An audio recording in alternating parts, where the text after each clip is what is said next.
Okay guys, so welcome back to my channel. Nagbabalik nga po pala, Master Tech. So, sorry sa background noise ha. So, ngayon magtatagalog po ako. Unang-una po, sorry kung hindi ako nakapag-update nung last. Sorry kung hindi ko napagbigyan yung mga nagra-run sa previous audio update. Busy lang po talaga, guys. So, guys, bago kayo mag-skip, bago nyo i-copy yung text, bago nyo i-copy at i-submit na lang ng basta-basta, please guys, pakinggan nyo muna yung sasabihin ko. Dahil para sa inyo din naman ito eh. Para sa inyo na nagtitake ng exam, para sa inyo na magtitake pa lang din ng exam. Nung unang exam guys, kasi dalawang part ito, diba? Yung unang exam, yung multiple choice, which is madali lang naman. Pangalawang exam, which is ito yung audio test. So guys, trust me, sobrang hirap makapasa dito.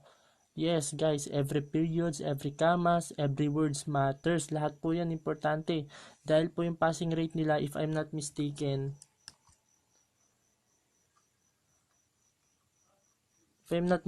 guys, 99% accuracy. So it means magkamali ka lang ng 3, 4, 5, 6, 7 words or commas guys, you might fail na. And ganun po sila ka-strict guys. Madali pong mag-apply, madali pong gumawa ng account, madali pong mag-take na exam, pero sobrang hirap pong makapasa. Kahit ako guys, countless of times ako nag-fail. Ilang beses po ako umulit-ulit bago po ako pumasa. So guys, sasabihin ko naman yung mga andito na yung script, ito na yung script. Ayan na. And nagawa ko na siya para sa inyo. So sasabihin ko na lang yung mga kailangan nyo pa dapat ayusin or yung mga pwede nyo pang idagdag or kung meron pa kayong nakitang mali, pwede nyo naman i-correct guys. Hindi rin naman ito 100% accurate. Hindi pa naman siya 100% perfect kasi nobody is perfect. And kailangan ko rin naman yung tulong nyo, yung mga opinion nyo guys eh. So ito nga pala yung bagong update, which is consists of 3 minutes and 29 seconds. Hybrid test at Gotranscipt. From their more specialist knowledge, how they could then link him into, maybe some training or helping him with his CV, helping him with how he's going to disclose to new employers about his pain and things like that. So it was very much practical advice about the importance of still. Okay, so guys, andito na yung script, kompleto na ito. Wala siyang inaudible part, wala siyang unintelligible, kasi sasabihin ko na lang kung ano yung mga dapat yung idagdag. Unang-una yung banda rito, yung and something like that one ba yun? Basta yung banda rito guys, check nyo na lang. So delete ko na. Second guys, yung dito, yung full of financial pressures, medyo choppy siya dito eh. Kaya check nyo na lang din yan guys. Tapos check nyo rin yung may mga commas na yan.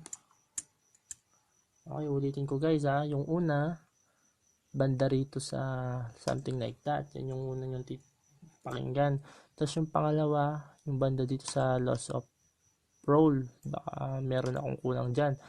Tapos yung check nyo na rin yung kung may mga mali akong spelling, periods.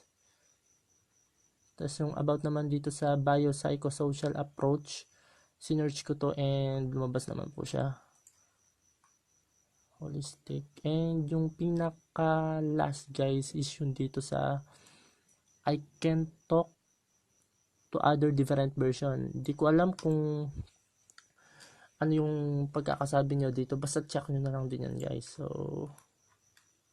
copy natin,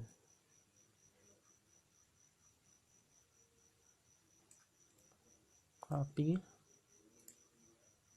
paste. Kung ayaw ma-paste, control V, control C, then control C, copy, Tapos yung shortcut, Control V. So, ayusin lang natin yung pagkakasunod-sunod nila. Wala akong iibahin sa mga words. Ayusin lang natin. Maintaining work rather than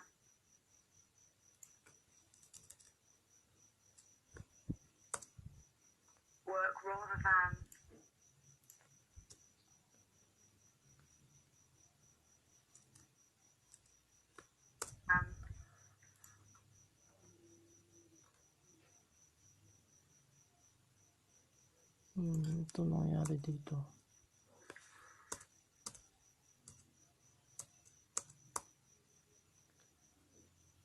Burger 3.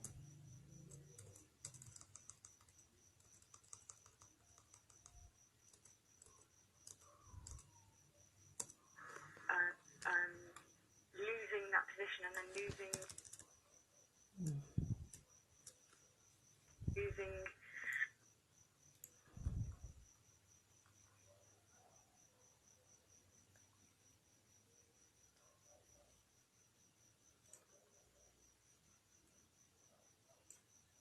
Okay.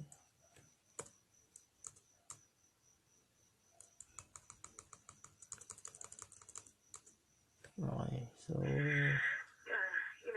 kailangan lahat ng speaker naka-bold. Speaker 3, speaker 2, speaker 3. And guys, kung may mga napagbaliktad man ako sa speaker, and then check nyo rin yan. Check nyo rin itong mga to. Basta try until we succeed, pa nga. So, ayan, ito na yung buong script. Ipopost ko naman ito sa comment section. I'm gonna post it at my comment section. So, if ever na may mali man lang, sige, feel free to your opinion. So, guys, ito na, there's no need to send it for review, pero para sa akin, sige, send it for review ko siya. Yan. Thanks for applying. Review process can take up to 60 days. Pero guys, within 1 week lang makikita nyo na yung result. Basta't lagi nyo lang i-check yung email nyo. Marami kasing nagtatanong or maraming na sabi nila 60 days. 60 days, naghintay sila ng 60 days or 30 days. Hindi naman kahit i-share nyo pa yan, within 1 week lang makukuha nyo na yung result. So guys, kung nakatulong ito, sana please don't forget to subscribe to my channel. And I'm sorry kung nawawala-wala po ako. I'm just taking my OJT.